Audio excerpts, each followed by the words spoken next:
Сәлеметсіздер ме, құрметті оқырмандар? Маған Инстаграмға көбіне осындай сұрақ келіп жатады. YouTube 1000 просмотрға неше доллар төлейді? Яғни YouTube арқылы қанша ақша табуға болады деген сияқты. Қазақстанда 1000 просмотрға орта есеппен 0,5 және 1-2 доллардың ортасында көлемде төлейді. Қандай ниша болса да Қазақстанда өкінішке орай көп нишаларда барлық 1000 просмотрға төлейтін деңгейі бір-біріне ұқсас болып келеді. Ал шетелде алатын болсақ, мысалға Ұлыбритания және Америкада ең көп төленетін ол кезде 1000 просмотрға ол жақта 10 доллар, тіпті кей кезде 50 долларға дейін барып жатады. Кез келген мемлекетті алатын болсақ та, қаржы саласындағы видеолар ол жақтарда көбінесе просмотрға көбірек төлейді. Сондықтан да видеоға шығатын рекламалар нишаға байланысты болып келеді. Мысалға жаңағы қаржы саласындағы нишада барлық рекламалар қаржы туралы немесе басқа да инвестиция туралы болатын болса, ол кезде құны бар реклама болып келеді. Яғни оларға көбірек төлейтін болады. Мысалға сіз ағылшын тілінде Ұлыбритания және Америкадан просмотр келіп, сіз қаржы саласындағы ағылшын тілінде сөйлеп отыратын болсаңыз, ол кезде 50-60 доллар, тіпті кей кезде 1000 просмотрға 100 долларға дейін баратын кездер болады. Егер сіз қаржы саласындағы нишада жүргізетін болсаңыз, сізге айына 20 мың, 50 мың сондай просмотрның өзі біразға жетіп жатады.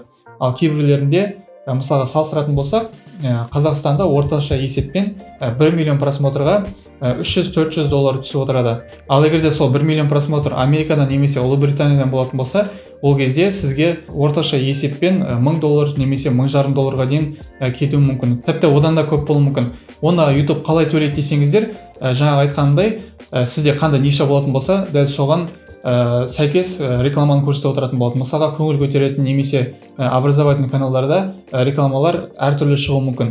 Оның барлығы белгіленген мемлекеттің реклама берушілеріне байланысты. Мысалы, Қазақстанда реклама берушілер негізі аздау, сондықтан да барлығында бірыңғай рекламалар шығып отырады. Сондықтан да Қазақстанда орташа есеппен 1000 просмотрға 1-15, 1-20 доллар төлеп отырады. Бірақ мынаны ескеру керек, егер сізде 1000 просмотрға 0,50, 0,70 доллар төленеді деп жазып тұратын болса, оның барлығы аналитикада көрсетіп тұрады. Егер сіздің видеоңыз рекомендация шығатын болса, сол бір видеоңызға 1000 просмотрға 2-3 доллардан төлеп кетеді.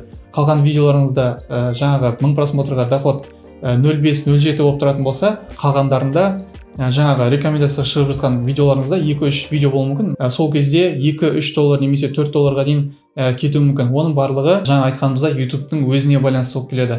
Ал егер де сіз американский YouTube-қа түсіретін болсаңыз, ол кезде сізде минимум 9 доллар төленіп отырады деген кезде сенімді болып отырасыз. Мына жақтағы просмотрмен бірдей просмотр болса да, жаңа айтқанымдай, мына жақтағы 1 миллион просмотрмен америкалық YouTube-тың 1 миллион просмотрмен салыстыруға келмейді. Себебі жаңа айтқандай, әр мемлекеттің өзінің рекламодателі, яғни реклама берушілеріне байланысты болып келеді. Достар, сіздерге айтар ақылым, егер де сіз YouTube-тың монетизациясынан табыс тауып отырамын десеңіздер, көңіл көтеретін немесе просмотрды көп жинайтын, бір-бірімен бөлісіп отыратын сондай нишаға түсірген дұрыс. Ал егер де сіз образовательный канал жүргіземін десеңіздер, образовательный каналға жаңағы демонстрация жасап бір нәрсені үйретіп отыратын немесе компьютер арқылы бір нәрсені көрсететін каналдар жатады. Сондай каналды таңдайтын болсаңыз, ол кезде сіз сол нишаны дұрыстап зерттеп алу керексіз. Дәл осы демонстрация жасап отырып, мен өзімнің YouTube-тан бөлек осы қызметімді сата аламын ба? Тікелей жаңағы комментарийға немесе сізге WhatsApp немесе Instagramға тікелей шығып, өзімнің қызметімді сата аламын ба деп өзіңізге сұрақ қою керексіз. Осы ниша ары қарай болашақта ойлау керексіз. Кез келген нишаны таңдасаңыз да. Бұлай жасауға болмайды, маған ұнайды, значит адамдар көру керек деген сияқты. Адамдарға керекті және адамдар көретін нишаға түсіру керек. Егер сіз образовательный каналда 200-500 просмотр жиналып жатқан болса, тірі просмотрмен кәдімгі адамдар, оның өзі бір жетістік. Себебі ол 500 просмотр дегеніміз 500 адам қарап отыр деген мағынаны білдіреді. Тіпті бір адам 2 рет көретін болса да, ол 250 адам көріп отыр деген сөз. Яғни сіз 250 адамға өзіңіздің қызметіңізді сата аласыз. Мысалға, біреулер белгілі бір құрал сайманды қалай жасалыну туралы түсіріп жатады. Адамдарға кез келген нәрсенің қалай жасалынуын көрсеткен сол қызығырақ болып келеді. Солай көрсетіп отырып, сіз қызметіңізді сатып аласыз. Мысалға, мен мына микрофонды қолмен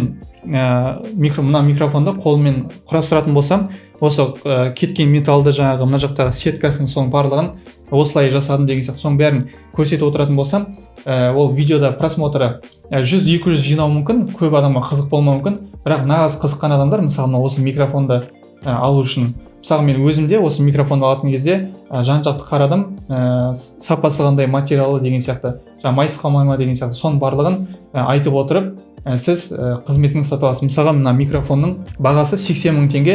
Осыны жасап көрсететін болсам, осыны көріп жатқан адам, мысалға 100 просмотр болсын, сол 100 просмотрның арасынан кем дегенде 5-6-ы сізге тікелей комментарийға болсын, немесе Инстаграм қалдырып кететін болсаңыз, сол ссылкамен өтіп, сізден осыны тапсырыс беретін болады. Маған осындай микрофон керек еді, сізде сапалы микрофон деп естідім деп сізге тікелей хабарласатын болады. Яғни сіз YouTube-тың ішіндегі монетизацияға қарап отырмай, тікелей өзіңіздің қызметіңізді YouTube арқылы көрсетіп отырып сатылатын боласыз. Яғни тікелей сатылым.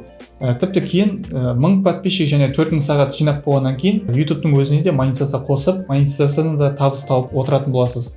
Яғни YouTube-тың өзіне де және YouTube-тың ішіндегі видео арқылы көрсетіп өзіңіздің қызметіңізді немесе тауарыңызды сата аласыз. Достар, осы видео ұнаса төменде лайк басуды ұмытпаңыздар. YouTube жайлы сабақтар алла қаласа алдағы уақытта шығып отыратын болады. Сабақтарды жіберіп алмау үшін арнама тіркеліп алуды ұмытпаңыздар. Сау болыңыздар.